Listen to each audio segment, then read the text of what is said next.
Hello, everyone, and welcome to today's webinar sponsored by the Northwest ATTC, the Pacific Southwest ATTC, and the Western States node of the NIDA Clinical Trials Network. I'm Riley Best, and I will be your host for today. And we are so very excited to have Dr. Erin Winstanley here with us. Dr. Winstanley is a professor of medicine at the University of Pittsburgh, here to talk to us today about problems initiating buprenorphine treatment among patients using fentanyl. It's going to be a really great talk. Just a couple of quick housekeeping things. First, if you have any questions for Dr. Winstanley during the presentation, if you could please put those in the chat, and they will be answered throughout the presentation as well as after the talk. So just keep on uploading your questions into the chat, and we will follow along with those questions. You'll also be getting an email at the end of today's webinar that has a link to a survey in it, and we ask you if you would please take that survey, as it helps us to make sure that we can continue to bring content that everybody is interested in. That email will also have a link to download the slides from today and a link to the Northwest ATTC website, where you'll be able to find a recording of the webinar later this week. Additionally, when you registered for today's session, you marked the type of CE or CME credits that you were interested in. And for the CME credits, you'll receive an email with instructions on how to log in to the Stanford CME portal, as well as some other instructions. And this next slide just has some information about the CME accreditation. If you selected one of the types of CE credits, you'll receive an email shortly after the session with instructions on how to receive those. And all of this information is in the slides, so there's just no need to write anything down right now. And those of you who requested a certificate of attendance will receive that automatically via email in about a week. So on to the webinar. Today's speaker, Dr. Erin Winstanley, is the Division of General Internal Medicine at the University of Pittsburgh, and she is an adjunct professor at West Virginia University, Department of Behavioral Medicine and Psychiatry. Dr. Winstanley received her doctoral degree from the Johns Hopkins Bloomberg School of Public Health. Her postdoctoral training was in behavioral pharmacology, and she has over 24 years of experience as a behavioral health services researcher. She is the multiple principal investigator, or PI, of the Appalachian node of the NIDA Clinical Trials Network and the Treetop Research Center, which is investigating strategies to improve engagement and retention in care among patients with co-occurring chronic pain and opioid use disorder. Her current research is focused on reducing the morbidity and mortality associated with overdose epidemic, as well as the use of technology to improve access and quality of behavioral health services. Welcome, Dr. Winstanley. Thank you so much for that kind introduction and for the opportunity to present to you today. And hopefully everyone's seeing my slides okay. All right. So today I'm going to present to you on problems initiating buprenorphine treatment among patients using fentanyl. These are the results of the NIDA Clinical Trials Network study. The NIDA CTN, as many of you may know, loves acronyms. And so this is CTN 135. And again, thank you so much for the kind introduction and the opportunity to present to you today. So I do not have any disclosures. So the objectives that I'll cover today is to summarize challenges to initiating buprenorphine treatment among patients using fentanyl. And as part of that challenge, we will be reviewing some of the availability and use of fentanyl across the country. And two, to review the methods and primary findings of this national survey that we did as part of CTN 135. And the survey is of clinician-reported problems initiating patients using fentanyl onto buprenorphine treatment. And then we'll also review, again, the results from this survey, that different strategies that clinicians reported using to improve engagement and retention in buprenorphine treatment. So aim one of this study was to actually, that I'll be talking about first, and it's really trying to investigate sort of the widespread use of fentanyl and understand that from a national perspective. So here's some quick background. So while the majority of overdose deaths, more than 76% of them across the United States, continue to involve opioid compounds, specifically synthetic opiates like fentanyl. Initially, we thought that fentanyl had greater availability east of the Mississippi River, but there's really a lot of data now with regional reports of high fentanyl penetration in areas of the West Coast and actually across the country. And so we know basically it is essentially believed to be everywhere at this point. And you can see here on the slide that increasing rate, continuing to increase rate across the last couple of years. So the primary aim of this, aim one of the study, was to estimate the national prevalence of fentanyl positive urine drug screens in 2021 and to determine whether there are regional differences. Essentially, we're going to look for hot spots of fentanyl use. So we hypothesized that fentanyl positive urine drug screens were ubiquitous across the United States and that every single geographic unit would have at least one specimen positive for fentanyl. And then we wanted to test this hypothesis, right, that there would be greater sort of hot spots of fentanyl use east of the Mississippi River and in certain geographic areas. So we obtained a de-identified aggregated data set from Quest Diagnostic Labs. And so this included, for the calendar year 2021, any of the urine samples that were tested for fentanyl. Quest does not provide very detailed information on the reasons for the testing or where they have market penetration in the United States. So you're sort of left working with this kind of aggregated data set. So they did exclude samples that are tested outside of the continental United States. They excluded pre-employment drug screenings. And then they have this sort of vague statement, other undisclosed customers or partners.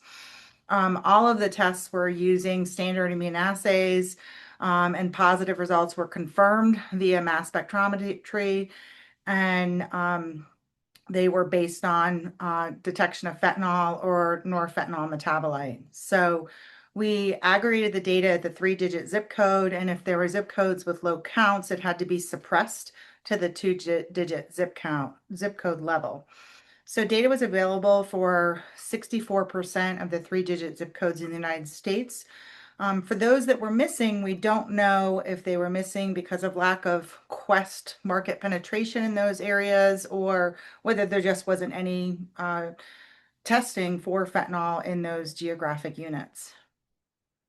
So the primary outcome in this analysis was the standardized proportion of Quest urine drug screens that were positive for fentanyl. And we had several covariates that we added to the data set. We linked the data. So we included the area deprivation index, the ADI, where a low score equals the lowest disadvantage. The area deprivation index has been associated with geographic patterns of overdose deaths. We included in the Quest data set, it did have some information about very, very broad, vague information about the context in which the urine drug screening was collected, but it had a lot of missing data. So we, rather than relying on that, we actually link this to a data set that from the National Provider Identifier Registry that had a count of substance use providers as a proxy for that in the data set. And then we also calculated the population density. And then we also controlled for the number of patients tested. So we worked with a wonderful geospatial analyst at Penn State, Louisa Holmes, and she used Moran's eye to determine if there was spatial autocorrelation. And then we used multi-scale geographically weighted regression to understand whether there were these hotspots essentially of data. So when I show you the data here, we weren't able to look at the United States together because there was a large section of the country in the middle of the country that was missing data. So we actually divided the analysis up into the four regions of the United States, which you'll see on these slides now.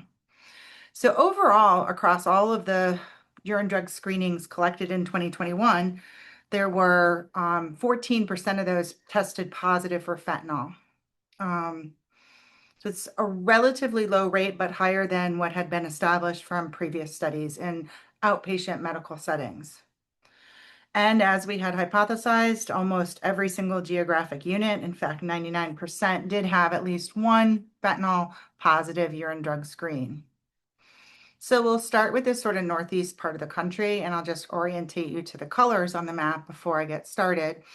The areas of red, those are essentially our hotspots. They had fentanyl positivity rates that were more than 1.5 times the standard deviation.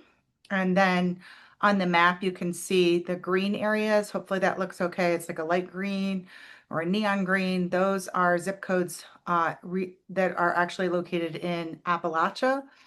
And then in yellow is federal tribal boundaries.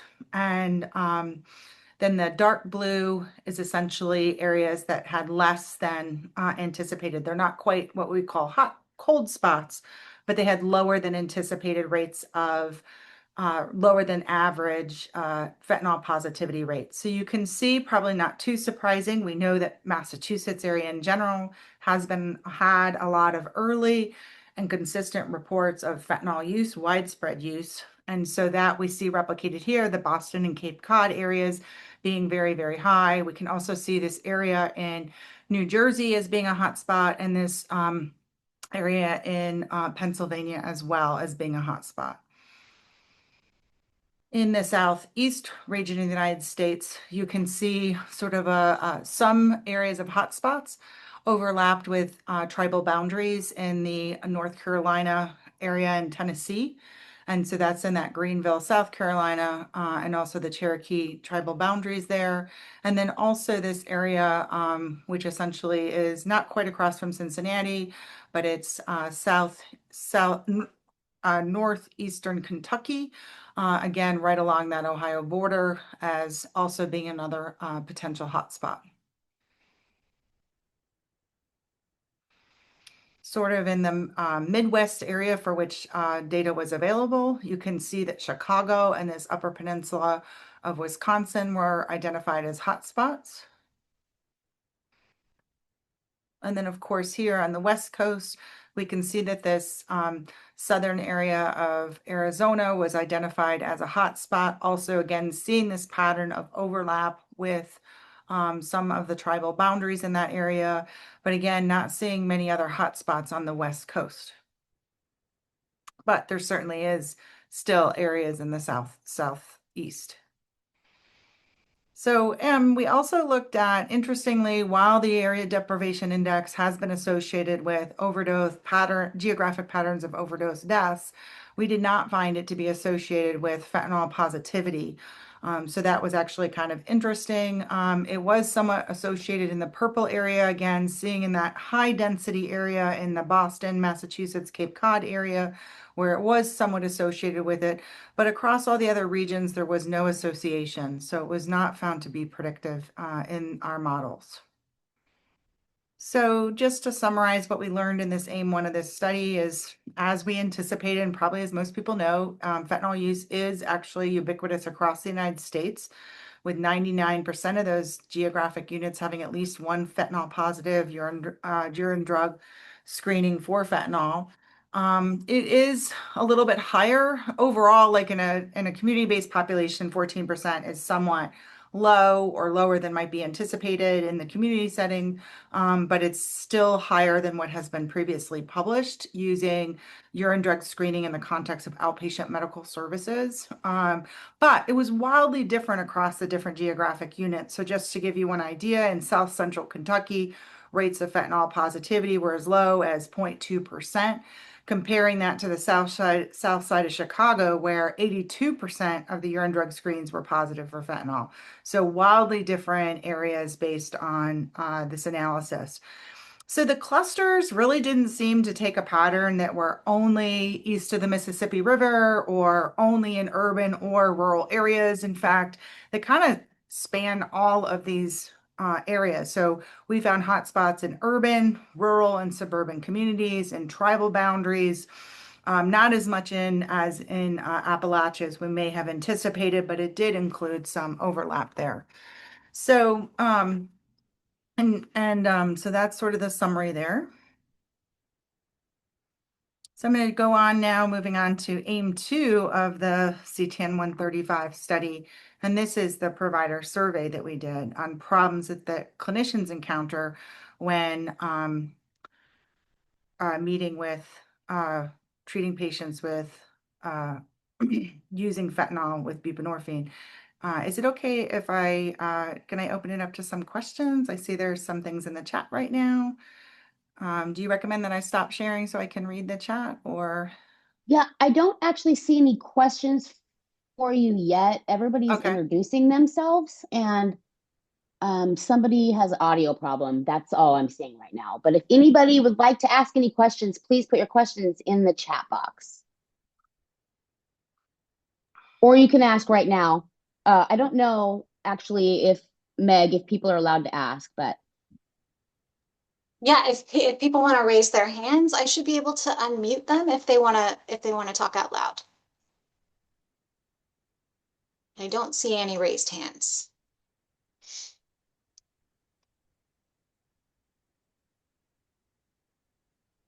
Okay. Well, if I will pause occasionally throughout the presentation. I'll interrupt you really quick. Yep. And Adrian asked, what was the number before the 14%? That was right when you started, though. So I'm not sure what 14%, but that was a question that I It was see. back on the fentanyl hotspot slide where it said overall 14%. I'm not sure if it Yeah, was that this 14%. one. Yeah. Yes. So overall, 14% of all of the urine drug screens tested across all these geographic units in 2021 were positive for fentanyl. I hope that answers the question. Thank you. Okay, great. So I will occasionally stop and so go ahead and ask your questions in the chat, and I will occasionally stop and try to check in and see if there are any questions. I'm also, obviously, if you'd like to raise your hand, I'm happy to stop and address those as well.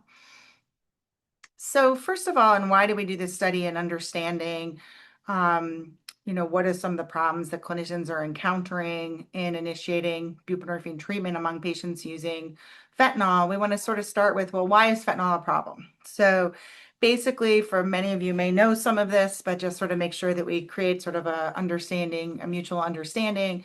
So the pharmacology of fentanyl is largely based on pharmaceutical grade fentanyl. So we actually don't really know much about the pharmacodynamics or pharmacokinetics of illicitly manufactured fentanyl.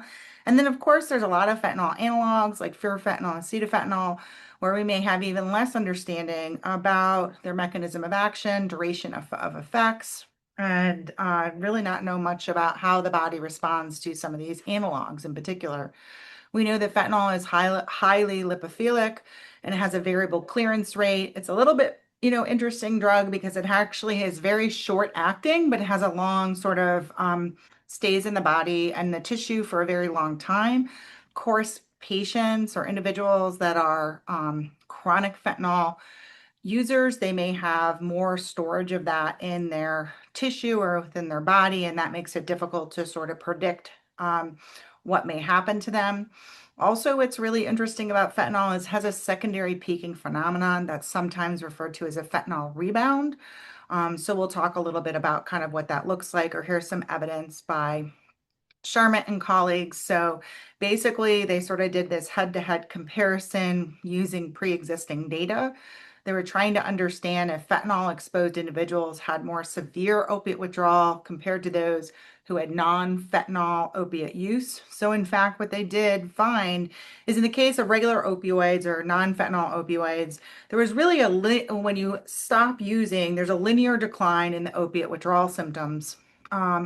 And that was very different from what happened in the fentanyl exposed population, where they had a decline in the symptoms within 24 hours, but they did see a rebound effect in days 2 or 3. So we see among patients using fentanyl that there is evidence, there's clinical evidence and self-report data and clinical trial data, or objective data, I should say, that there is this rebound effect happening, and that they can sort of get worse after day 1.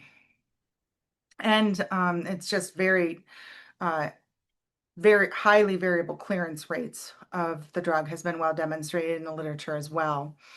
So in terms of buprenorphine precipitated opiate withdrawal, there's anecdotal reports of problems across the United States of initiating buprenorphine treatment among patients using fentanyl. Mostly what we've attributed this to is precipitated opiate withdrawal, but just trying to, again, get this language, leveling here. This is a study by Kelly Dunn. We're really trying to distinguish between spontaneous opiate withdrawal, which is that onset within 4 to 6 hours of stopping opioids, which is different from precipitated opiate withdrawal, which occurs immediately after an opiate antagonist administration, after you had a period of abstinence. So all of the majority of these problems have been really just characterized as precipitated opiate withdrawal. In Dr. Dunn's study, there was some evidence that some precipitated opiate withdrawal symptoms that might be specific to patients using fentanyl were runny eyes, yawning, runny nose, sweating, hot flashes, and pupil size. This was a relatively small study, so I think we are going to be looking to see some validation of that in other studies or replications, but it does give us at least some ideas that might be specific to precipitated opiate withdrawal and trying to sort of make that distinction. So some other problems that might be occurring in addition to precipitated opiate withdrawal is that, overall, the rate of precipitated opiate withdrawal, primarily based on studies conducted in the emergency room using highly objective measures, have found extremely low rates of precipitated opiate withdrawal, which really runs contrary to clinician reports and other literature that's been published about the magnitude of the problems that people are facing when trying to initiate buprenorphine treatment. So some of the other problems beside precipitated withdrawal would include patients are reporting a preference for methadone. Patients are also reporting that, or they see, there appears to be, we think, right? This is all sort of based on mostly anecdotal evidence or, clinicians reporting, is that patients are saying that the buprenorphine doesn't work for them, or that more people are now saying that they're allergic to buprenorphine, and there's higher rates of missed visits or early discontinuation. In terms of the patient context, I think it's also not known the extent to which they have experienced, precipitated opiate withdrawal, or what's leading patients to say that buprenorphine doesn't work for them. Is it because of their anticipated fear of opiate withdrawal, or is it because they've in fact experienced opiate withdrawal when they have used fentanyl and then tried to initiate buprenorphine? So despite this low prevalence of precipitated opiate withdrawal, mostly again in the context of ED studies, there are all of these case reports and series about the magnitude of this problem and in fact how to modify your standard buprenorphine induction protocols, whether that's using macro or micro induction protocols. And overall, there was a systematic review that said that in addition, outside of the setting of emergency departments, suggesting that the rate of precipitated withdrawal in the context of buprenorphine was likely to be something like 0 to 13%. So again, it's still relatively low rate, even if you go with that higher estimate of 13%. There are some limited qualitative reports of patients' experiences, and so I included one here from Simpson and colleagues' study. So this one, they had a patient that they interviewed who said, yeah, in parens, using fentanyl versus heroin made withdrawal like way worse, like way worse. Like it's more intense, it's stronger, it comes on quicker, it seems like it's taking more to get well. It just really sucks. Actually, I miss heroin withdrawal. Heroin withdrawal was easy. So we see both objective and subjective data here, but clearly patients are reporting that it's significantly worse compared to when they were using or they were going through basically heroin withdrawal. So they are, qualitative reports from patients saying that this is very difficult. So just to give you a quick idea before we move on, ACM has put forth some in a clinical considerations article, just to give you an idea of what sort of the high and low dose induction protocols would be, where a standard induction protocol is usually 2 to 8 milligrams of buprenorphine. they're saying the range for low dose or microdosing might be 0.25 to 1 milligram, and showing a high dose initiation as being 8 to 16 milligrams, just so that we can have an idea of what folks are actually doing. So the specific aims of the trial, no, it's not a trial, it's a study, was to estimate the prevalence of clinician-reported problems initiating buprenorphine treatment in patients using fentanyl, and to summarize how these problems are changing clinical practices. So we hypothesized, we didn't have much to go on, right? There's a lot of varying reports, but we sort of decided that we would estimate or hypothesize that 40% of clinicians, at least 40%, would report problems initiating buprenorphine treatment. And we hypothesized that the most common problem was, of course, going to be precipitated opiate withdrawal. And of course, we thought we were going to be able to see whether that's mostly among patients that are chronically using fentanyl. So I'm going to pause here real quick and see if there's any questions in the chat. I'm trying to keep track of the numbers. Yes, we do. Great. At 11:22. Let me get back up here. Okay, it says in residential or reentry settings where observation is possible, do you think we should be standardizing micro-induction protocols for fentanyl users to reduce the risk of POW? So I'm going to get back to that point. I'm going to make a note because I want to actually, I will revisit that question because it's a great question. I'm going to get through the slides and we'll come back to it. And then, so I'm just going to make a note that this is in the context of residential or reentry programs. Okay. I'm going to come back to that one. Okay. And then 11:24, we got a question. Was there discussion in those ER studies about why they thought they were not seeing PW in ER with Suboxone initiation? What could confounding factors be, i.e., they are determining a low rate of withdrawal because they are collecting their data points a time where it shouldn't show up? Yeah, I think I don't know what the study investigators would say, but we definitely wonder to the extent to which if you consider the rebound effect, I'm guessing most people are out of the ED within 24 hours, so they haven't had a rebound effect. I'm not sure exactly about the follow-up period and the frequency with which they measured precipitated opiate withdrawal. So I will say that one thing because that has been replicated multiple times in a highly intensive study in the context of the ED, extremely low rates of precipitated opiate withdrawal. So there could be a variety of potential reasons. For example, had that person been administered naloxone in the pre-hospital or hospital setting prior to that time point, it could be a little bit related to this rebound effect that we know that's happening and when the measurement occurred. And when I get to the end, we'll actually loop back to this question because it could be, which you'll see towards the end, maybe objective measurement of precipitated opiate withdrawal is also problematic. Okay. This person continued their question with, or did I miss that Suboxone was not administered in the ER and there was just a low rate of people reporting withdrawal because they left AMA before they had withdrawal Yeah, before they had withdrawal. symptoms. Yes. Yeah, Thank you. no, I think they were administered, buprenorphine was initiated in the ED setting.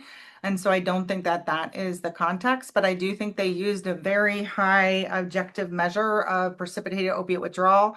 I think there's some question too about how best to measure this and and the extent to which buprenorphine precipitated opiate withdrawal is effectively captured in the existing objective measurements of opiate withdrawal. So there's a lot of sort of questions about that.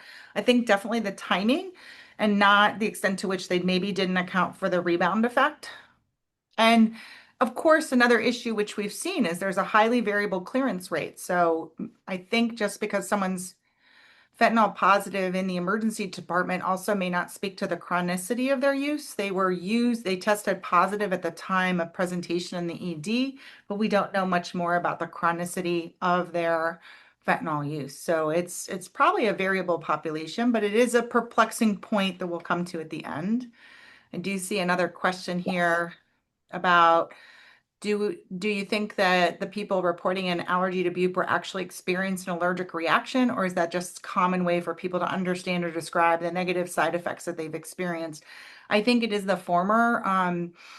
I think from my years of experience doing this job, there's an extremely low rate of people that would have a presentation of a response to buprenorphine that would mimic sort of a typical allergic reaction. We do think it is a more common way to experience that it makes them uncomfortable. So maybe it's not the definition of a antihistamine response to a drug, but certainly maybe they don't feel good, right? And that could be a way of talking about having precipitated withdrawal. We also know there's a lot of conversations. So if you're living in a community and you have a friend who is using fentanyl and tried to initiate buprenorphine and went through severe withdrawal, they may share that information with their friends, and then other people have that expected effect, but maybe they didn't experience it themselves. Also, we're not always clear on how much time there needs to be some period of abstinence from fentanyl before starting buprenorphine. And so it does seem to be very variable reports. So thanks so much for all these questions. I appreciate it. I'll continue to move on and keep an eye on the chat. So there are no pre-existing surveys. So we initially pilot tested a survey instrument with a convenient sample of 19 clinicians. We chose clinicians from different clinical settings like the emergency department, hospital, outpatient, and methadone programs across the 10 regions of the United States. And then we did brief interviews with them just to make sure that we understood their feedback on the instrument. The final instrument included 96 questions. It had 6 domains. It took less than 15 minutes for most of the clinicians to respond to. So we had these 5 major areas of the survey. One was sort of an overview of their patient characteristics and use of fentanyl. We wanted to understand their standard buprenorphine induction practices and challenges, strategies that they were using to address buprenorphine induction problems. Were they using macro or micro induction strategies? And then just learn a little bit more about the characteristics of the clinicians and the practice in which they work. So we were able to grab a copy of the DEA X-Waiver registrant database before it disappeared forever. So we actually had a entire population from which to take a stratified random sample.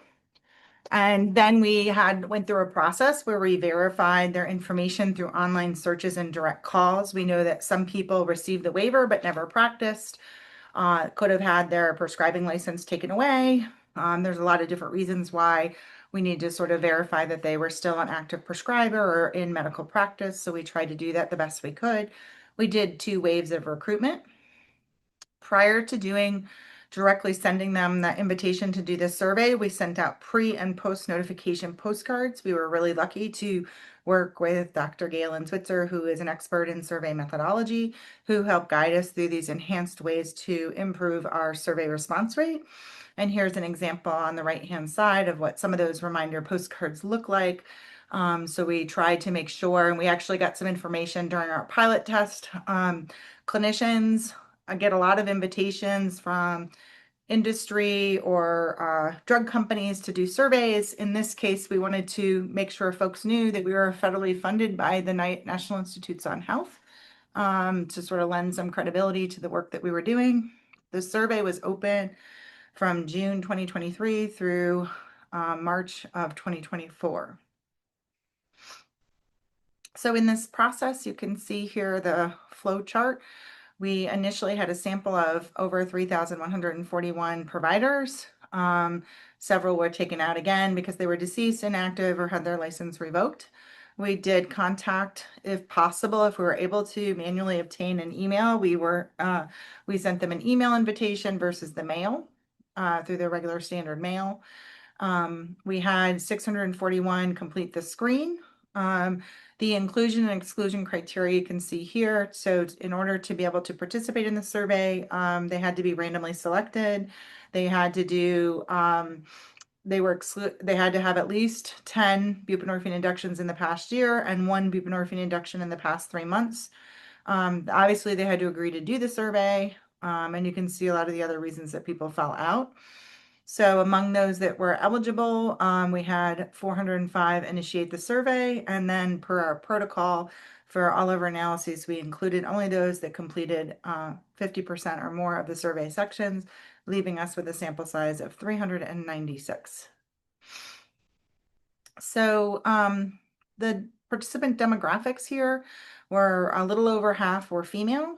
The mean age was 47 years old, and we had quite a range of participants ranging as young as 25 years old to as old as 88 years old. You can see another distribution here in the chart of what that age categories look like. And then also we had about the vast majority of participants, in this case 79% were white, and were of non-Hispanic origin. What's interesting here is we actually know very little about the demographic characteristics of clinicians that prescribe buprenorphine. So we're unable to sort of assess the extent to which this was a random national sample, but we can't actually, there's nothing, a benchmark and to compare the demographic characteristics of our sample to. So, and our best guess, we hope this was, the randomization worked and does represent the prescribing population. So in terms of the participant experience and their practice settings, you can see here about a little over half of the sample had experience treating patients, 5 to 10 years experience treating patients with opiate use disorder. So they have some significant experience. We do have some folks that had a lot of experience, 7% had over 20 years experience. And then about 41% of the sample worked in more than one clinical setting. So if we look at just their primary setting, again, a little over a third were working in primary care practices, about 19% were working in opioid treatment programs, about 14% were in community mental health community treatment centers outpatient. We only had about 7% in the hospital, and again, similarly, 7% working in the emergency department. So it gives you a little bit of an idea of where the context in which the clinicians were working, their primary workplace at least. So in terms of what their payer information was, so what kind of patient population do they serve? Again, not surprising for this population that 43% of the sample had patients on Medicaid or Medicare. Only about 22 had commercially insured patients. And again, we see a lot of out-of-pocket self-pay and some charity care as well. And just understand the patients that they're serving. We really want to understand, because this is probably part of the issue, right, is a clinician's perspective on whether there are problems initiating buprenorphine among patients using fentanyl might have to do with where they are in the cascade of care and where does the patient come from. Is this patient coming from a criminal justice setting or an inpatient setting where they might have actually already been inducted onto buprenorphine or had a period of medically managed opiate withdrawal, versus someone who walks off the street from an outpatient in an outpatient treatment program. So you can see here that what that distribution looked like. So in terms of the settings in which clinicians reported doing induction, the vast majority were actually in an outpatient clinic, and about 31% said they were also doing it in an inpatient setting. These are not mutually exclusive categories, which is why they do not add up to 100. Again, because we were trying to capture that some people work in multiple settings. So they may work in a ED and also in an outpatient setting. So I think it was just some other information. This is not a primary part of the survey, but it's always interesting to understand the extent to which patients are waiting to get into treatment. So we did have about 10% of the clinicians reporting that patients on average were waiting more than a week to start buprenorphine treatment. We know that that is, particularly problematic or could factor into whether they're having a problem or not. We don't know what's happening in that 1 week, but again, delays in getting into buprenorphine treatment are always somewhat concerning, given that we know that these are life-saving medications. So I will pause here really quickly and see if we have any new questions. I don't see anything in the chat, so thank you.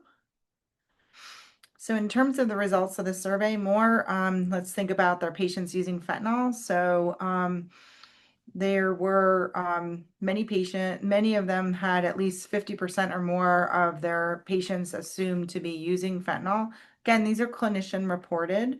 So here we ask them, well, how do you know if your patients are using fentanyl? And so you can see in the majority of the instances, almost a little less than 80%, it was based on patient self-report. We also can see that they're doing toxicology and obviously assuming, right? So if you know that in your community there's widespread availability of fentanyl, maybe you've done plenty of testing, you're not going to actually rely on those. It's just going to be presumptive. And also in terms of understanding how many people are routinely testing for fentanyl as part of their standard urine drug screening, you can see that only 64% at the time of the survey were routinely testing patients for fentanyl use. And then you can see that about 23% said they aren't doing it as part of their standard, but were able, in fact, to order that if needed. So only 37% of the clinicians reporting having access to testing for fentanyl analogs or other novel opiate compounds. So again, our ability to understand the drugs that patients are using are somewhat limited by what's available in these clinical settings. In addition to them being available, we have to have a way to pay for the testing. So that's definitely a very complex phenomenon.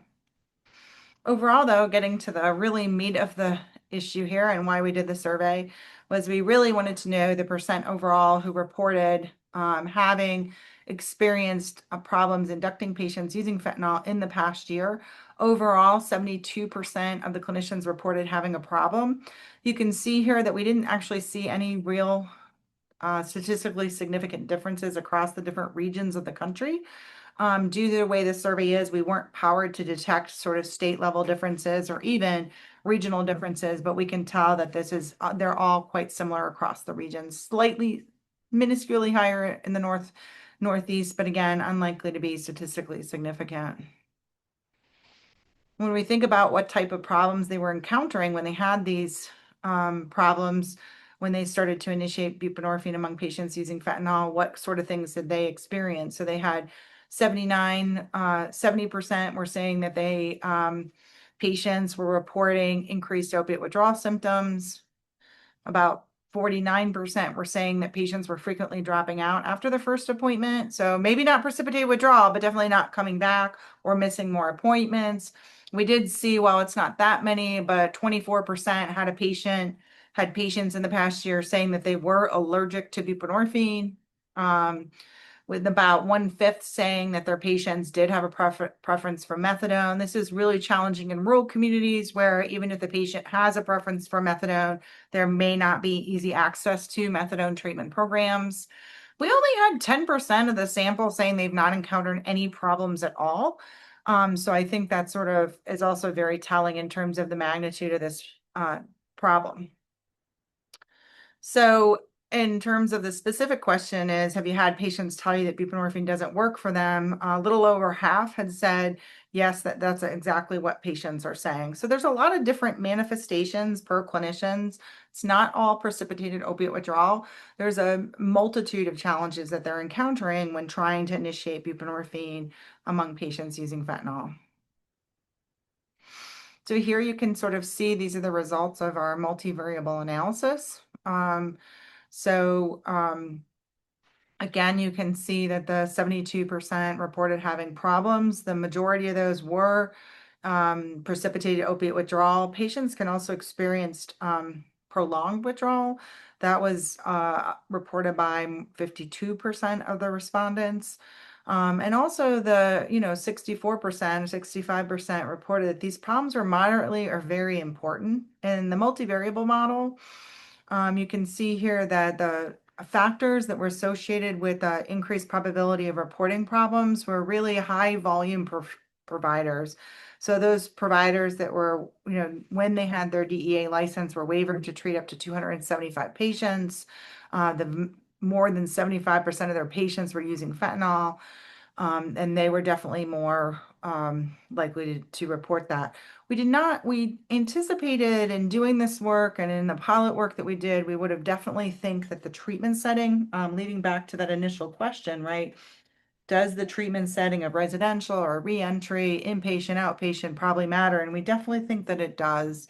For sure. Unfortunately, you could see from the earlier distribution is we weren't powered to detect differences in the induction treatment setting. And it was also complicated because their induction setting, they could work in 2 practice settings, right? And so that's really hard to sort of tease apart in the data.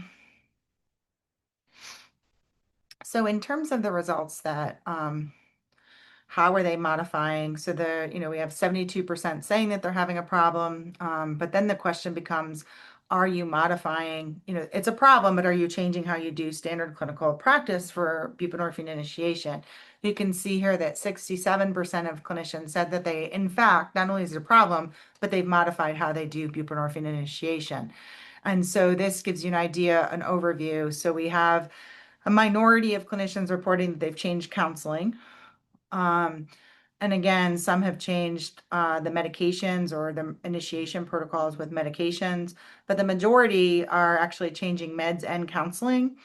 And what you can see here that's interesting is the dark blue bars represent clinicians that reported having, problems initiating buprenorphine, and the yellow bars are clinicians that did not report having problems. So even among those that did not have problems with patients with precipitated withdrawal, they're still changing their clinical practices, not at the rate that we see on the blue bars, right? But they're still changing practices. And I think this is again leading to that point that it's not just precipitated opiate withdrawal, right? There's a lot of different things that are happening in initiating treatment. And clinicians are really trying to, address this by changing their standard buprenorphine protocols. So a little bit diving a little more deeply into how they've changed their practice. Among those that have changed it, 76% are saying that they changed the titration schedule. So they are moving to a higher low dose. A little over half are saying that they are prescribing comfort medications. Many are changing the initial dose of buprenorphine.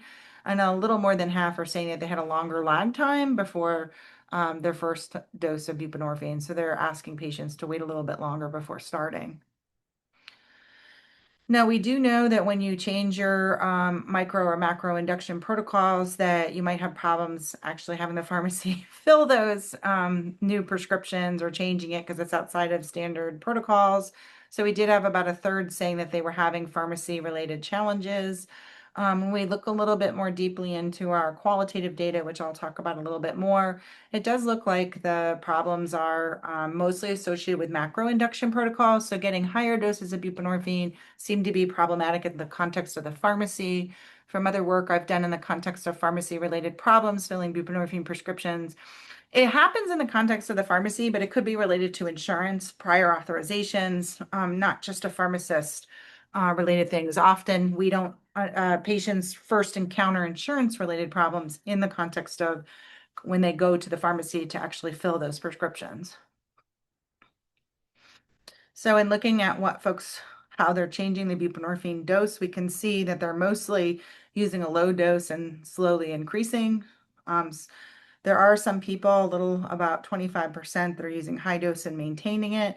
And then some people, again, a smaller minority of folks are using high dose, but then they actually decrease it, presumably once someone gets through the induction period.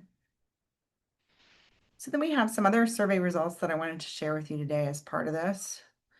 So, we know that fentanyl is probably not the only drug that's causing problems in initiating buprenorphine treatment.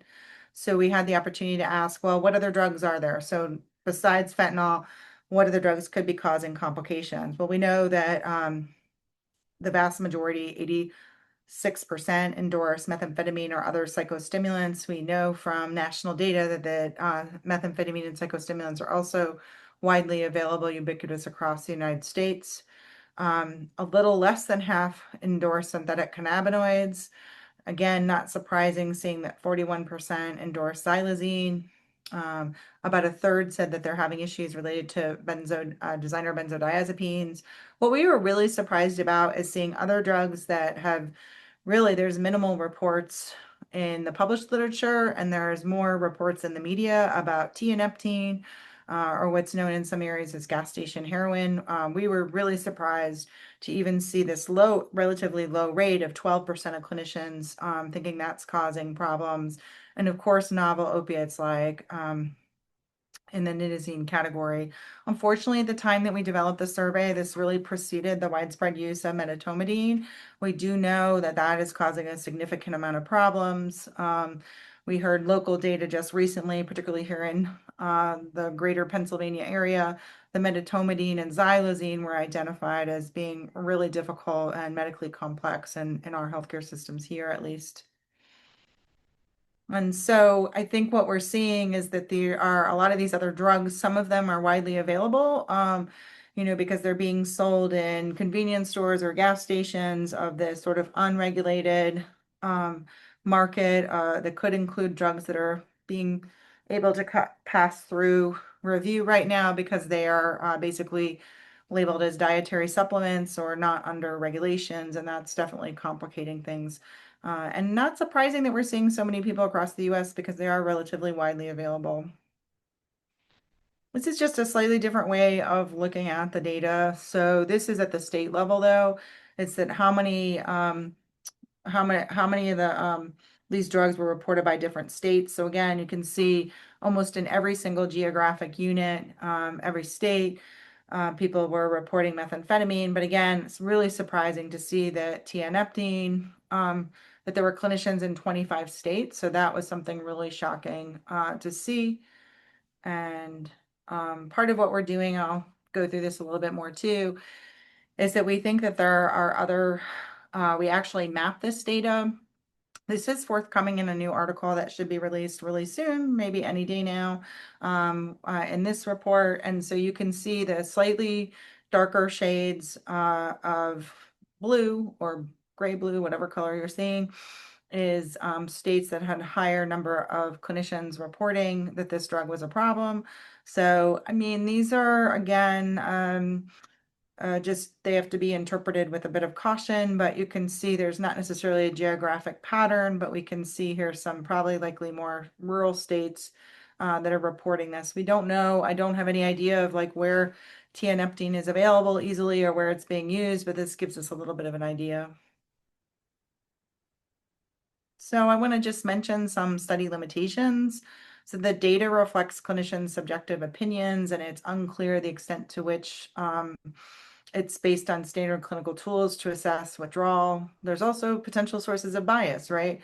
Clinicians who had more problems initiating buprenorphine treatment may have been more willing to take the survey. So that could have been a bias in our survey as well. And they may have better recall potentially. So there is definitely some, and these are objective reports of clinicians. So in terms of just summarizing this before I go to some questions, again, we saw almost 3/4 of the clinicians reported having problems initiating buprenorphine treatment. We know that it's not probably just fentanyl, right? There are other drugs like xylazine, synthetic cannabinoids, medetomidine that are really, there's a lot of reasons that this is getting complicated.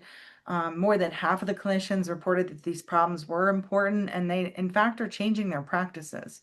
So treatment modifications included dose modification, the frequency of counseling, and adding comfort medications. Getting back to, again, to that question, we weren't able to really ascertain a pattern, whether, clinicians working in an inpatient setting or an outpatient setting were more likely to use a macro and micro induction protocol. We did learn through the pilot testing, to get back to the initial participants, the initial attendees question. It could really vary. We had some information from someone who has a residential program.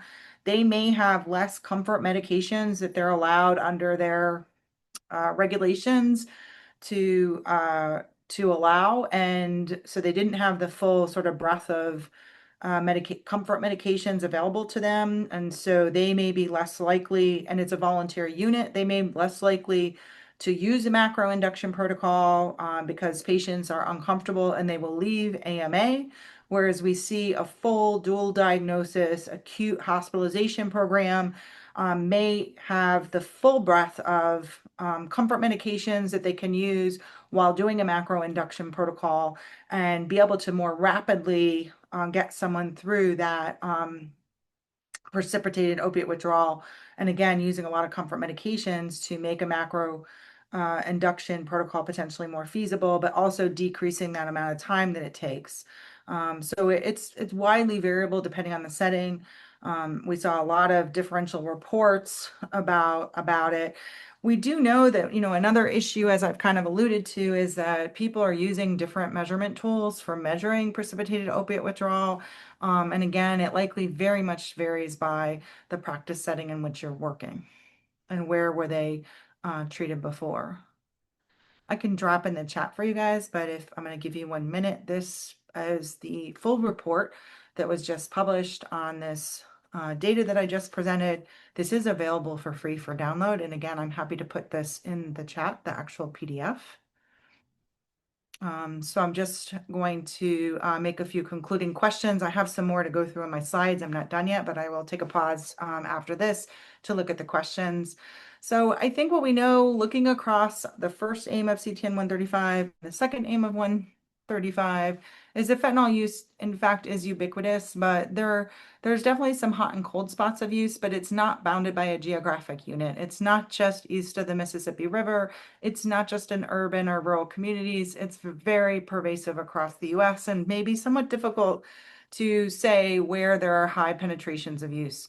What we had hoped to do, of course, which I think may be obvious, is we would have liked to actually look at the data, triangulate the data across these two aims to see if clinicians in those hotspot areas had higher reports of patients with problems inducting patients onto buprenorphine. Unfortunately, the geographic unit of analysis did not allow us to triangulate that data.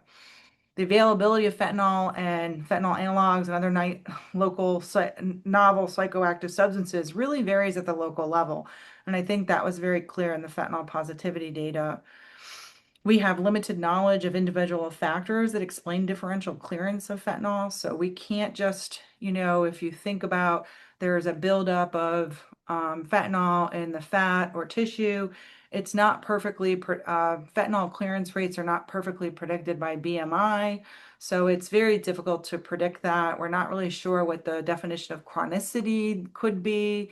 That leads to more difficulty in initiating buprenorphine. So we still have a lot to learn, and definitely from Dr. Kelly Dunn's work, we think there's probably better specification of precipitated opiate withdrawal, and if there's a specific sort of opiate withdrawal symptoms in that context that are different or somewhat variable than what we see in spontaneous opiate withdrawal.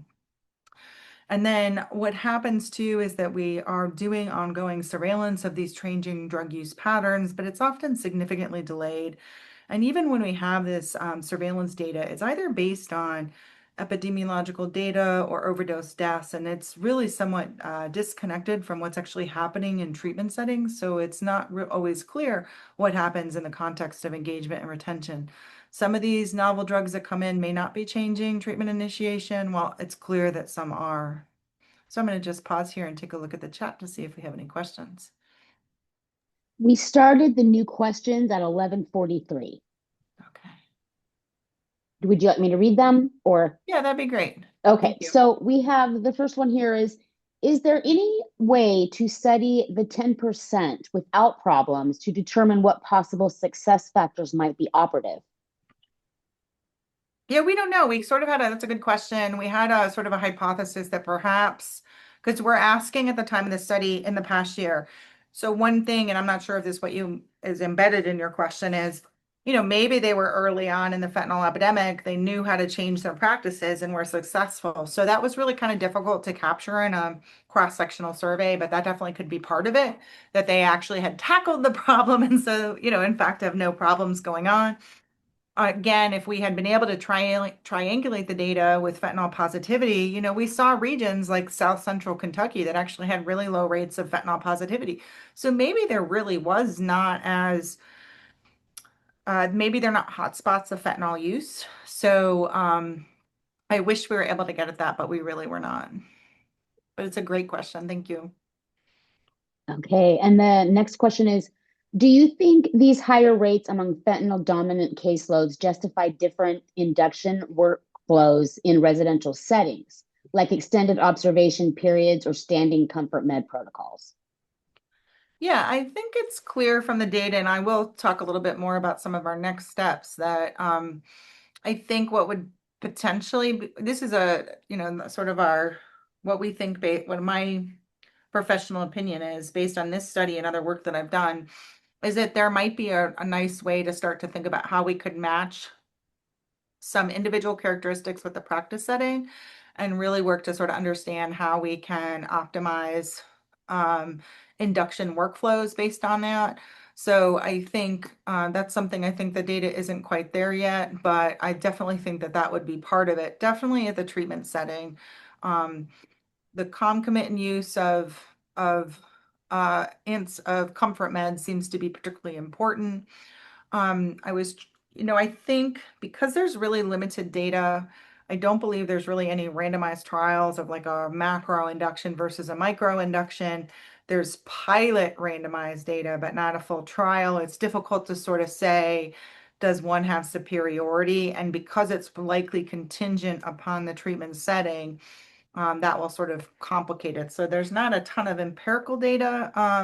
I think what's also clear from our study is that I think it'll be a little bit more clear when I present this second section of slides, but clinicians, I think, are in practice working these issues out, but the system in which they work, whether that's reimbursement or drugs available or those prescribed or basically on formulary, depending on where they're working, it's kind of prescribing their ability to dial in those protocols. So I hope that sort of at least partially answers the question.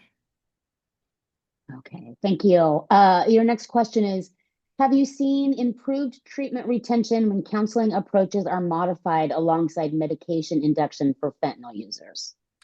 That is presumed based on the survey results in some of our pilot studies, but I don't have an empirical definitive answer for you. We did have some clinicians reporting that they want to and or in fact are maybe doing more frequent contact with the patients during the induction procedure. I'm not sure if that rises to the level of necessarily counseling, but definitely a lot more contact with them and checking in to see how they're doing. And I think from our qualitative analysis, again, which I'll talk about next, there was definitely some demand. Some clinicians want to have more resources to do that kind of outreach during that induction period.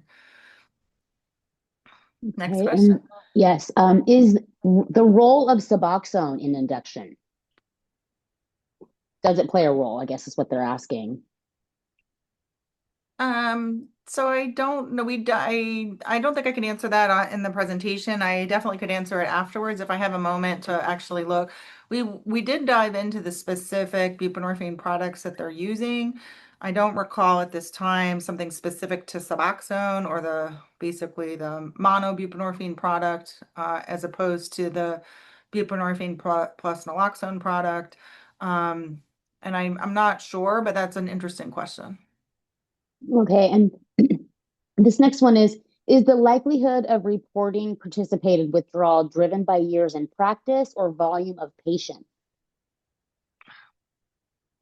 It was not driven by the years in practice. It was the volume of their patients. So, which makes sense, right? So if you have more patients, you're probably more likely to encounter precipitated opiate withdrawal and other problems when you have a higher volume of patients with an opiate use disorder or using fentanyl. Okay. And the next one is, are there studies comparing the effectiveness of micro and macro buprenorphine induction protocols for individuals with using fentanyl? No, Dr. Strang was a co-author. I think I should say Sir John Strang was a co-author on a manuscript that was just published that's a review of at least medications being used in the context of buprenorphine precipitated opiate withdrawal.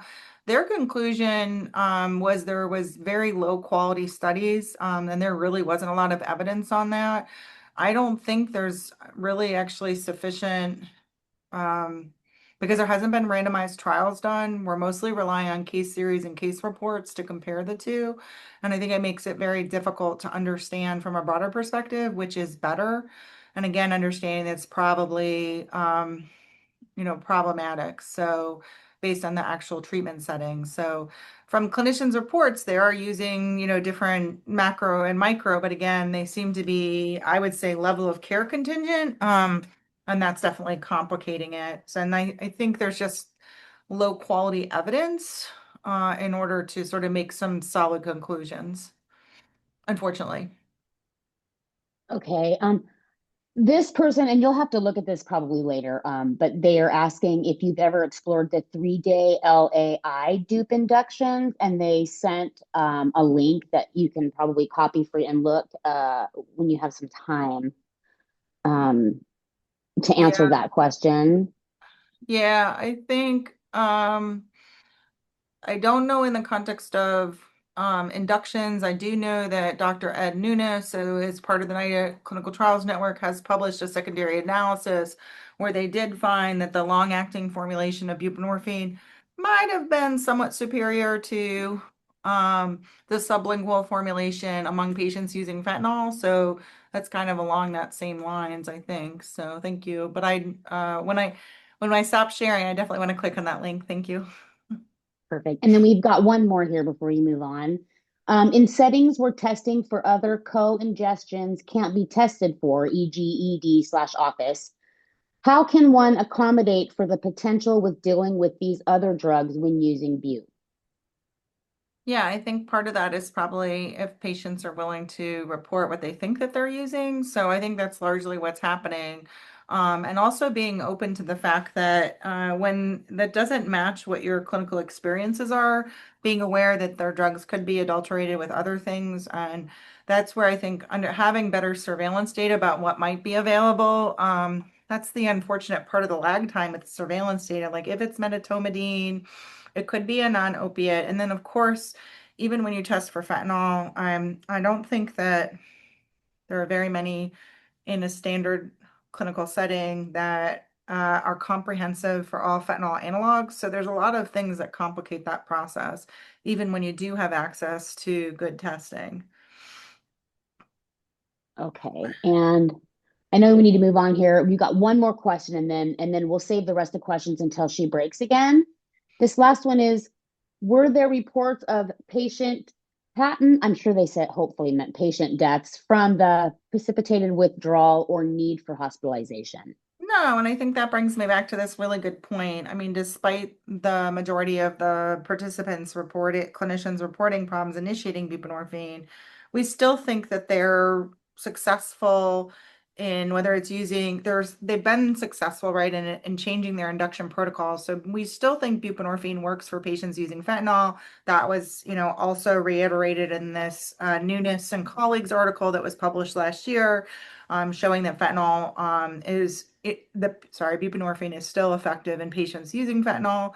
So we know that it happens. I think we know that buprenorphine still works for patients using fentanyl, and it's really trying to dial in some of these induction strategies to ensure that we don't lose them in that process. So, and that we're not losing patients, particularly again in rural areas who, think that buprenorphine doesn't work for them or they have a preference for methadone. And we want to be able to sort of make these life-saving medications available to folks, and obviously reduce the suffering associated with opiate withdrawal. While it may not be life-threatening, we do know that subjective reports from patients and individuals is that it is extremely uncomfortable enough to lead them to, return to illicit drug use, illicit opiate use, which again, depending on how long they've been abstinent, puts them at extremely high risk of a opiate overdose. So we're really trying to reduce those harms and any challenges and more quickly and safely induct people onto these life-saving medications. So as we move on and I sort of move through this last section of slides in the time we have left, and then again, we'll return to questions. I think in part, this is that question of, the ED docs say it's not a problem, other settings of care, high volume buprenorphine prescribers or prescribers that have a lot of patients on using fentanyl.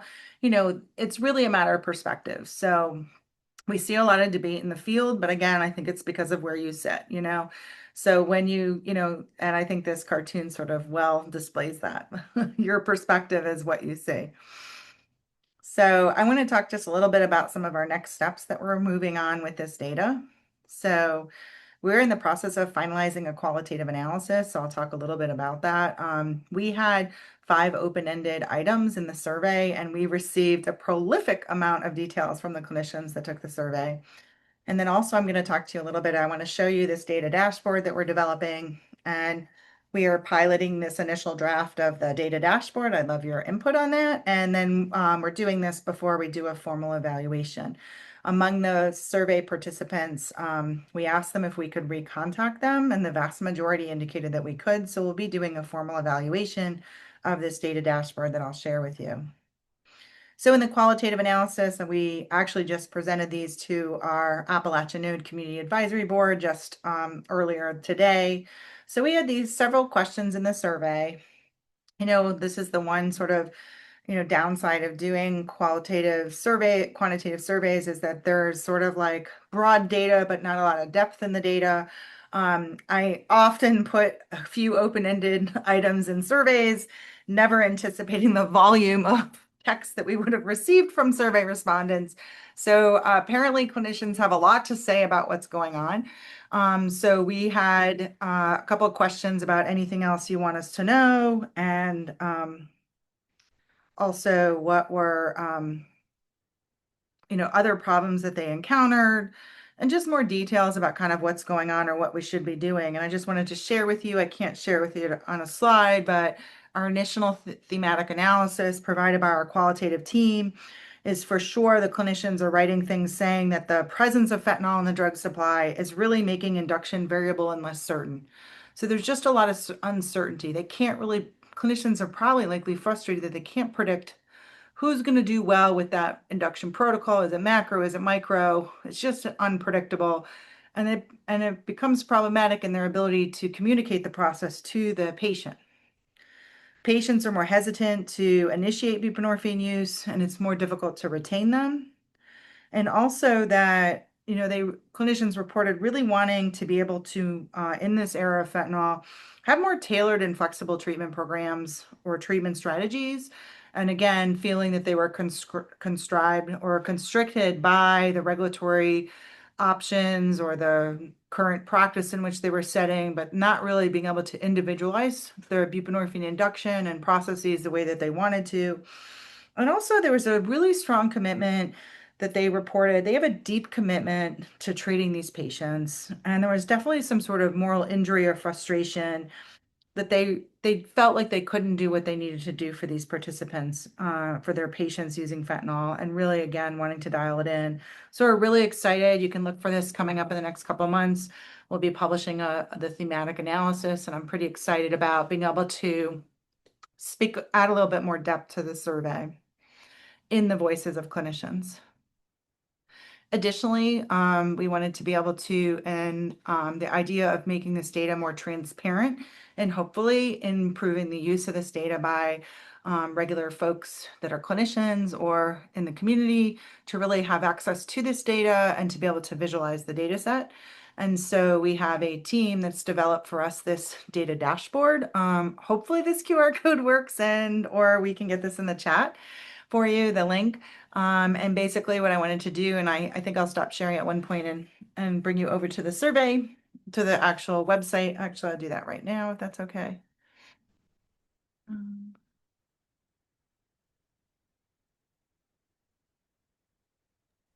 And Meg did just put it in the chat for everybody too, the link to that. Thanks. So I'll just share now. I'll go back to actually what this looks like. So this is an interactive site here. And so you can see along the top, you can actually use this to go to the different pages of the survey. Hopefully it's going to load. Oops, I'm not sure what I did wrong there.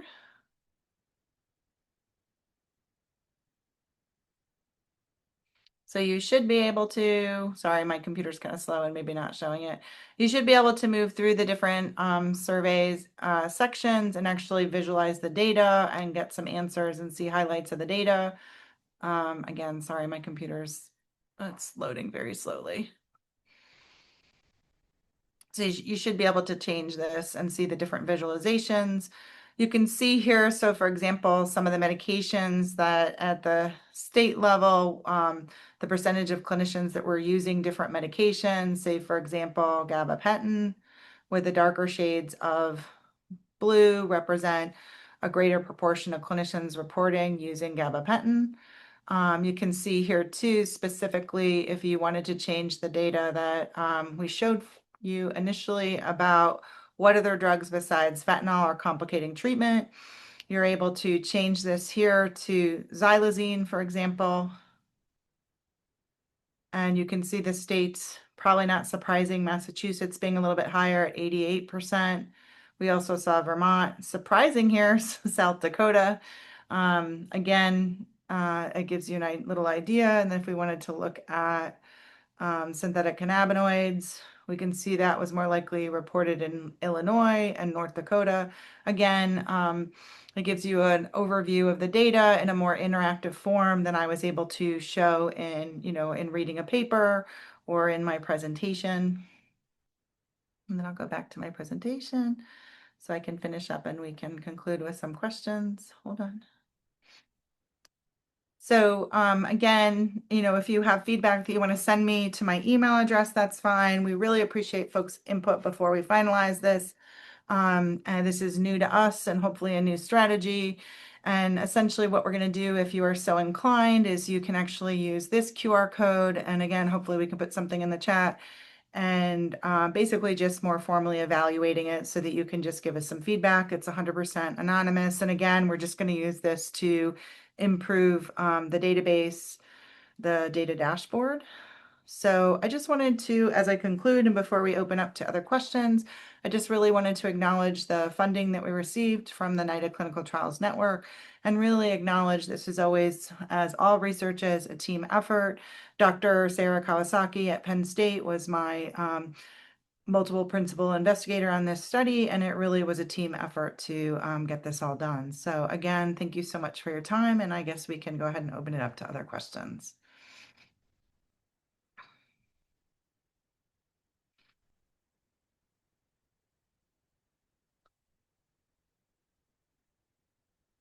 So I think I see in the chat a question. Hopefully I'm going to the right. I'm sorry, I was okay. talking and my microphone wasn't on. 12-12. Sorry, I was 12, talking 12. to myself.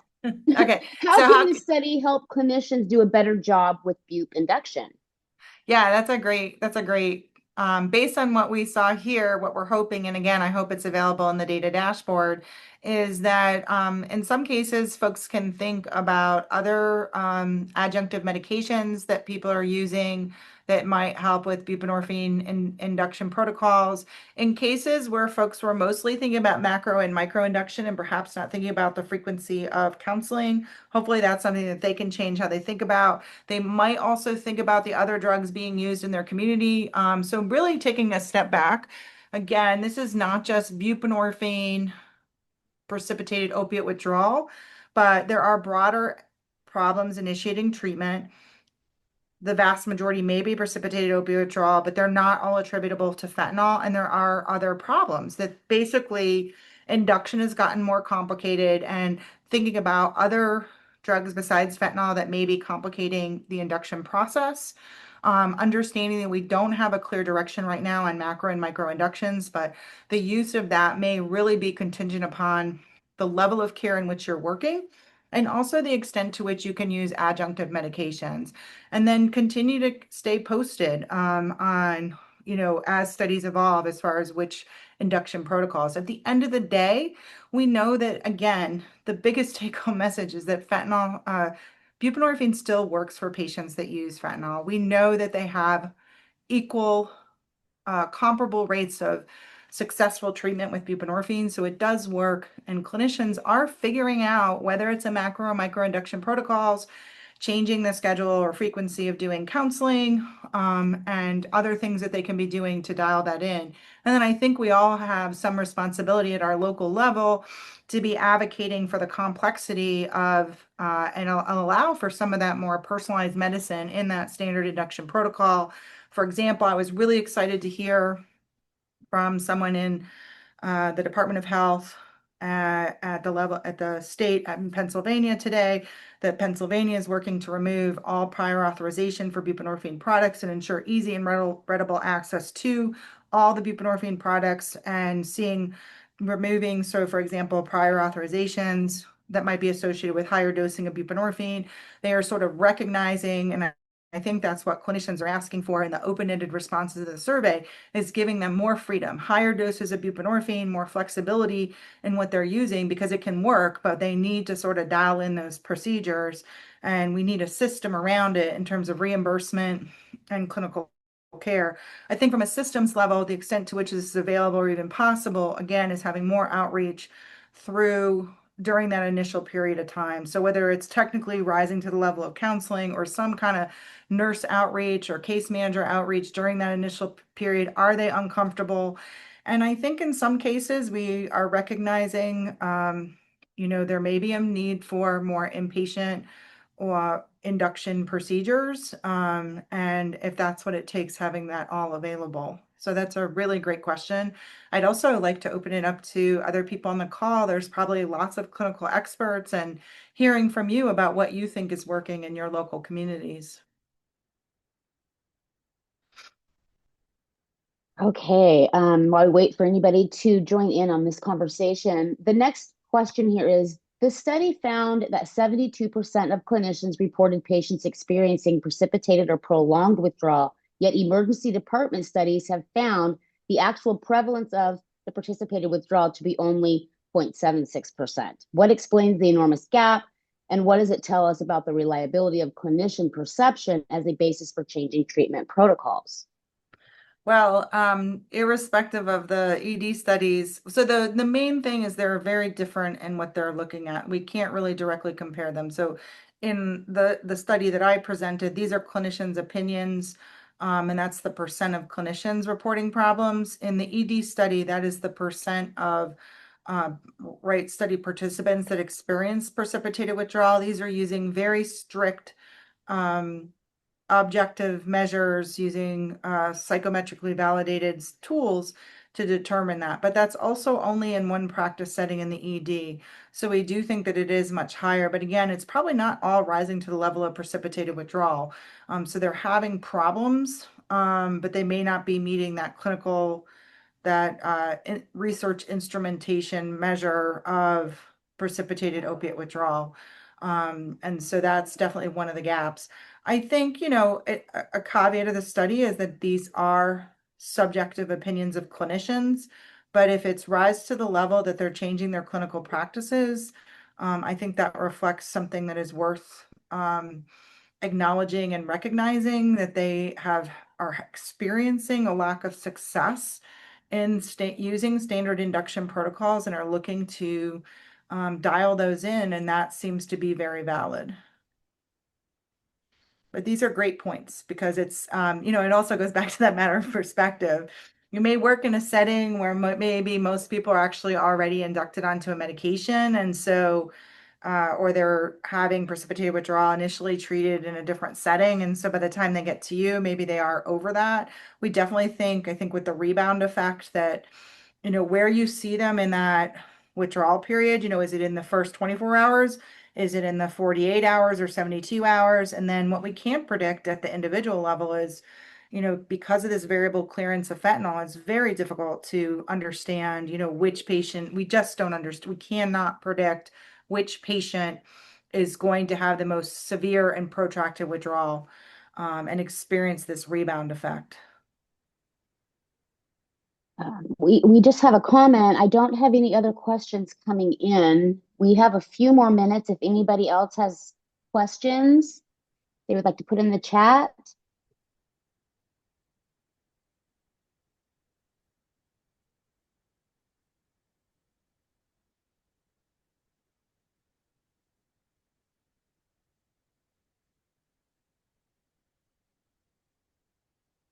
Well, thanks again so much for the organizers, for the invitation to speak today, and for all of your great questions.